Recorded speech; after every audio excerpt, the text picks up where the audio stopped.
My name is Dave, and I'm on a quest to find love again after my last heartbreak. We had to part ways because the chemistry was no longer there. It was just not working anymore. On a certain day, I was driving back from work when I spotted an angel, literally. But boy, she was so beautiful. She was dressed in a green tracksuit while she walked her dog and had her hair styled in a ponytail. What manner of beauty is this? I asked myself. Hello, beautiful. The lady looked and turned away. Wow, it seems I've lost touch. I parked my car and walked behind her. I tried all I could just to get her to answer, but she just snapped at me and walked away. Well, she couldn't be married because I made sure to check her ring finger. Or maybe she has a boyfriend, I thought. No, it doesn't seem that way. If she had, she could have told me outrightly. I determined then and there that the universe would bring our paths together again, and I would make her mine. I went back to my car with my heart longing for her and drove off. The more I tried to get her out of my heart, the more I found myself thinking about her till I fell asleep. The following day at the office, my boss told me to represent him at a conference because he had a family emergency. Arriving at the venue, I was surprised to see the young lady entering the same conference room. The universe never disappoints. A smile spread across my face as I adjusted my clothes to approach her. The thought of her has filled my thoughts ever since, and I can't keep enduring this torture. I chose a seat close to her because the row she was in was already full. Hi, I'm Dave. Hello, Dave. I'm Jane. I became confused. Was it not the same lady I saw yesterday? Yes, I'm sure. She's the one. What made the difference today? Were you not? As I began to question her, the event moderator spoke. Good morning, ladies and gentlemen. You are all welcome to this inaugural meeting. Damn it. I swallowed the rest of my words. All through the meeting, my attention was partly on Jane. As the meeting ended, I wanted to follow her, but an old friend who had sighted me during the meeting crossed my path. Damn, what a terrible coincidence. We exchanged contact information, and I promised to reach out to him because I was running late for an appointment. When I got out, I frantically looked left and right in the hopes of seeing Jane. Alas, I found her entering a red car and driving off. I ran like a madman, entered my car, and followed the route she took. She drove straight to her apartment, which was within a walking distance of where I saw her the other day. It was a bungalow with a beautiful rose garden. I saw her enter the apartment before I could park my car. I walked to the apartment, and the fragrance of the flowers drew me in. Then I stopped in my tracks, and I questioned myself. What if she yelled at me like the other day? This woman sounds so strange, I thought to myself. Dave, cheer up. You are a man, I consoled myself. I summoned courage and knocked. I knocked for a very long time before the door creaked open.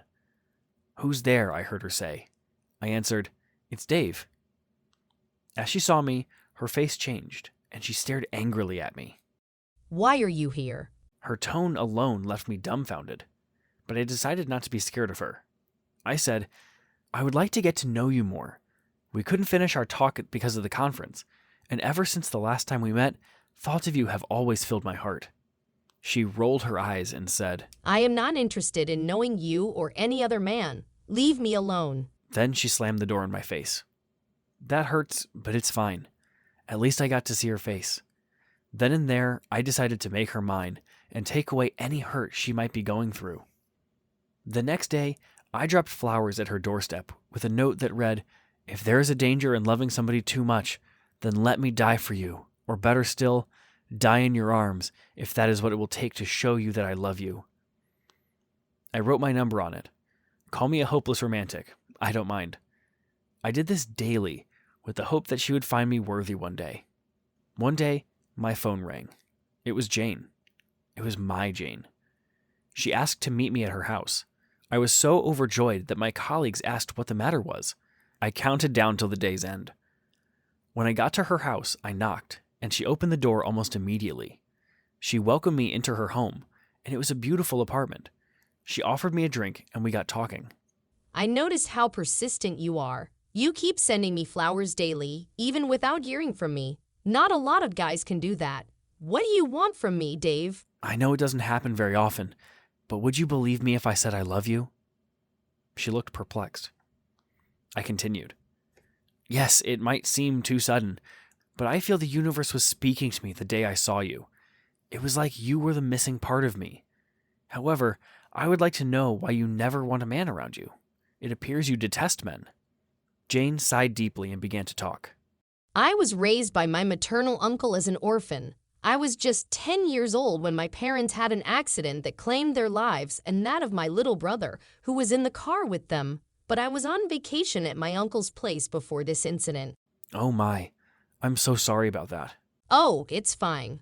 My uncle took over everything my parents had and turned me into a slave because he saw I was helpless. After so much suffering, I eventually escaped. I went to my dad's old friend and he helped me. When I got to his house, I met a boy my age. I was 15 while he was 17. Tom, as I used to call him, was lovely, cute, and intelligent. We were so fond of each other that we began dating. We went to the same college and continued our love. We were known as lovebirds and planned on getting married immediately after our graduation. But to my surprise, at our graduation, Tom came up to me with another lady, whom he said he was marrying. She was pregnant. I was mad. It was the most terrible day I have ever experienced. Not even the death of my family shook me that way. This was the second time a man had betrayed me. I made up my mind never to trust any man again for any reason. Your reason is justified. Absolutely, but not all men are like those two jerks you have encountered. We've all been hurt, Jane, but we won't let that define us. I love you dearly and would like you to give me a chance to prove my love.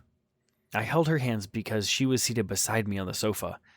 Jane looked back into my eyes and said, How do I know you will not treat me the same way? I have no way of proving that to you, but all I can say is that my intentions are genuine and pure. I will never take your love for granted. Trust me on that. We fixed a date for the next evening, with the hope of a fulfilling love journey. On my way home, I received a message on my phone. I've found a new love, and it's you, Dave. From Jane. With a scream of excitement, I drove home happily.